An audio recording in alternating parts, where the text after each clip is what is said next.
You know the end of my life story, most probably. Would I ask your indulgence to hear another part? My story up to midway through Jesus' ministry. At that point, I was still his friend. Judas is mostly known for one thing: betraying Jesus. But was Judas always an evil person? Jesus chose him to be a disciple, and he followed Jesus faithfully for some time. Judas is not unlike many others through the ages who began as faithful followers. Mine was a common name during my lifetime. Think of two original 12 apostles, Jude Thomas or Jude Thaddeus, or even Jude, the brother of Jesus. I was the outsider of the 12. From the beginning, I dressed differently, I spoke differently, and I thought differently. Although the gospel writers don't talk of my interactions in the group, you can guess that I didn't have any close friends among the apostles. And when I struggled, nobody to confide in. I was very skilled with money and was chosen to be the treasurer of our group, even though Matthew was known to be extremely talented in that area. The Bible doesn't say when, where, or how I became a disciple. You do know it was early into the ministry of Jesus. He believed I could be a fisher of men. I was as dedicated as any of the other apostles those first couple of years. I wasn't outspoken, but neither were the 6 other apostles that you know very little about. I was sent out as a pair with the other 12 and then as a pair with the 70. I saw Jesus do miracles and healings and heard all his teachings. I did miracles and healings. For the first couple of years, you wouldn't have been able to distinguish my ministry from the other 11. Jesus did not distinguish me from them either. He loved me as much as he loved them. I am Judas, son of Simon Iscariot. Scholars of your day have concluded that my father's name meant we came from Kirioth, a town about 10 miles south of Hebron or 30 miles south of Jerusalem. Those scholars have concluded that I was probably the only one of the 12 apostles who was not from Galilee. One Sabbath, we apostles went with Jesus to eat at the home of a prominent Pharisee. We were relegated to the cheap seats in the back of the room, where Jesus was seated near the front. As often would happen, the Pharisees were trying to find a way to disparage him. A man who was an obvious plant came to stand before Jesus. He had some abnormal swelling, and it was apparent to everyone in the room that he needed healing. Rather than being caught in a trap, Jesus set his own by asking, "Is it lawful to heal on the Sabbath?" Hey, what a question. The Pharisees and experts of the law knew the spirit of the law encouraged such an action, but their man-made rules prohibited such a thing. They were caught in a trap of their own making and had no out. They could do nothing except remain silent, even after Jesus healed the man. The uncomfortable silence. Everyone hoped Jesus would change the subject, until Jesus changed the subject. He looked around the room and made the observation that everyone had been scrambling to get seats of honor. Imagine the red faces, because they had been doing just that. Jesus pointed out that it was a smarter strategy to take a lower seat and then receive a special honor if the host moved you to the front, eliminating the risk of being embarrassed in case the host asked you to take a lower seat. I'm sure that was embarrassing to all the guests in the room. But it was more embarrassing when they later realized he wasn't talking about seating at a dinner, but being humble in a relationship to God.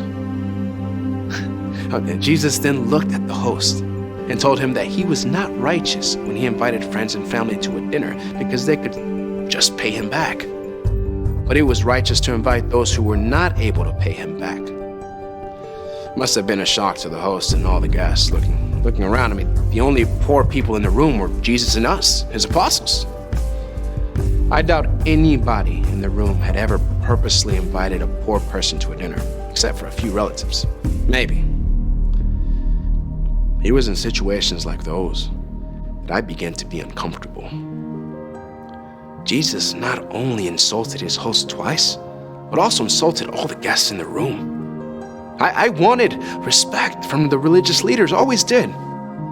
But I also always hoped for some financial support from them too. Jesus never seemed concerned about money. I mean, in retrospect, I guess if you already own the whole universe, there isn't much on earth that you need. I mean, consider that in your own life.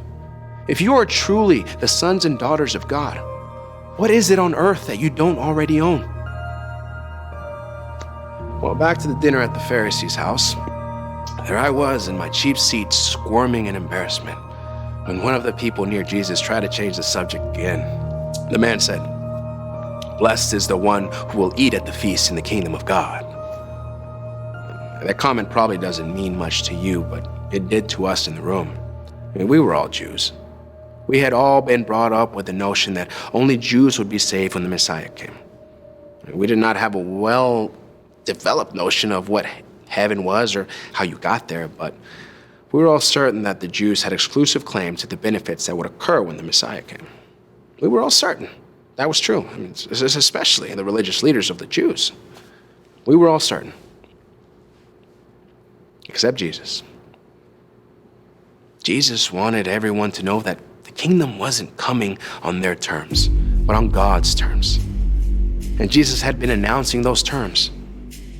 Those who weren't willing to accept Jesus' terms were going to disinvite themselves from the feast, while those who were willing to accept the terms would enjoy it. The parable Jesus told clearly showed the religious leaders as disinviting themselves, while the obviously unclean people would get to enjoy the banquet. The man's comment had been right.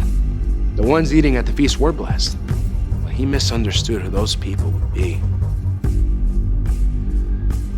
Needless to say, the banquet ended on a sour note, and we were not given any gifts or support. As treasurer, I was quite disappointed that Jesus not only didn't raise any money that night, but he had antagonized people that could have made our lives much better. I should have known it was just going to get worse from there.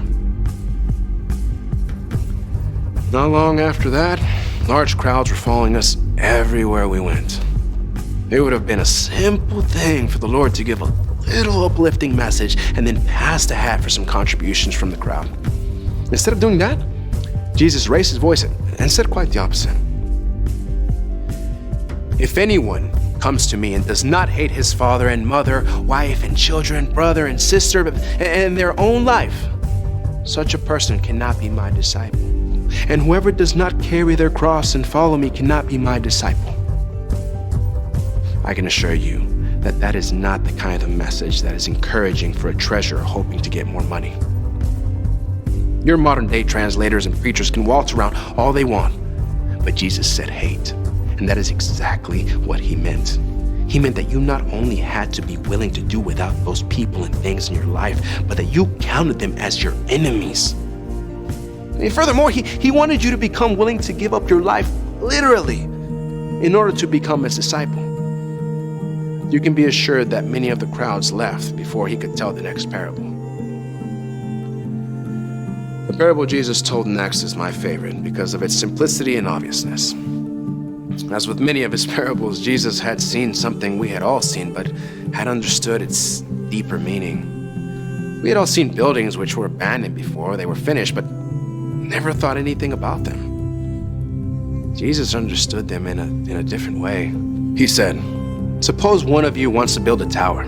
He finished that sentence and looked around, nodding at a partial structure in the distance. Not many of us wanted to build a tower, but many of us wanted to build houses. Won't you first sit down and estimate the cost to see if you have enough money to finish? For if you lay the foundation and are not able to finish the building, everyone who sees it will laugh at you.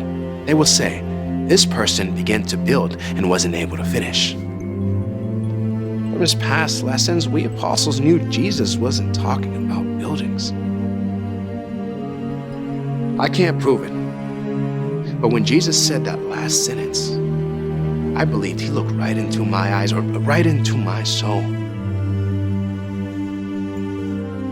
Maybe that was the first time I realized I was not willing to give up everything to be his disciple. And if I wasn't willing to give up everything, I probably wasn't willing to give up very much. He made me count the cost of being his disciple. And I decided that I wasn't willing to pay the price. That was the day my doubts began. I recall Jesus saying, "Whoever is not with me is against me." Now that I knew I was not wholeheartedly for him, I started finding little ways to be against him. At first, I just discounted some of the things he said. I quit praying as much, and then not at all. I quit listening with attention. I wanted to raise as much money as I could.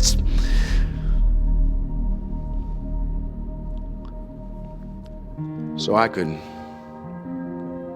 steal more.